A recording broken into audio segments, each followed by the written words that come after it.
আজকের যে অনাকাঙ্ক্ষিত ঘটনা ঘটেছে সেই ঘটনার জন্য পুনরাবৃত্তি না ঘটার আগেই যেন আমাদের যারা গণঅভ্যুত্থানে আহত আছে, শহীদ পরিবার আছে, তাদের যে বন্দোবস্ত করা দরকার তা দ্রুত সময়ের মতো যেন বন্দোবস্ত করা হয়।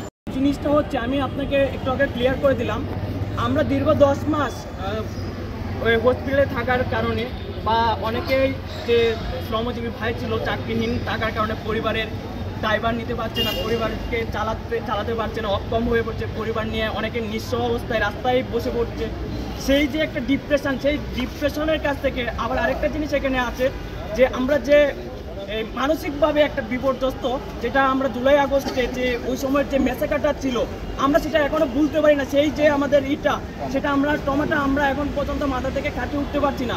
আমাদের এখানে দুইটা রিজন, এক হচ্ছে আমরা প্রপার ট্রিটমেন্ট পাচ্ছি না, দ্বিতীয়ত হচ্ছে আমরা মানসিকভাবে বিপর্যস্ত। আমাদের ফিউচারটা আসলে কি হবে, আমাদের ফিউচারটা আজকে কোথায় দাঁড়াবে? আমি তো, আমার পাটা আগে ভালো ছিল, আমার পাটা আজকে 3 ইঞ্চি শর্ট।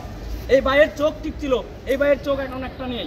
এই ভাইয়ের চোখ ঠিক ছিল, এই দেখেন চেহারাটা দেখেন, ওর চোখ এখন দুটো নাই। এই যে চোখ হারানো, এই যে পা হারানো, হাত হারানো ভাইগুলো, এটা তো আগে কর্ম করতে, এখন তো পারছে না। আচ্ছা, সেটাই তার মানে কি এটা একটা প্রতিবাদের অংশ ছিল যে বিষ পান করা বিষয়টা? এটা প্রতিবাদের অংশ না, তাহলে এটা একসঙ্গে সে তার পরিবারকে চালাতে পারছে না, সেখান থেকে সে নিজেকে এই যে দায় মুক্তি, সে পুরো পৃথিবী থেকে দায় মুক্তি নেওয়ার জন্যই মৃত্যুর রাস্তা বেছে নিয়েছে। ঠিক। আচ্ছা, এখন আপনাদের মানে এই মুহূর্তে দাবি কি? আজকের যে অনাকাঙ্ক্ষিত ঘটনা ঘটেছে সেই ঘটনার জন্য পুনরাবৃত্তি না ঘটার আগেই যেন আমাদের যারা গণঅভ্যুত্থানে আহত আছে, শহীদ পরিবার আছে, তাদের যে বন্দোবস্ত করা দরকার তা দ্রুত সময়ের মতো যেন বন্দোবস্ত করা হয়। আর দ্বিতীয়ত হচ্ছে আমাদের যে ভাইগুলো আছে তাদেরকে উন্নত ট্রিটমেন্টের মাধ্যমে আমাদের কাছে আমাদের সহযোগিতাদেরকে ফিরিয়ে দিতে হবে।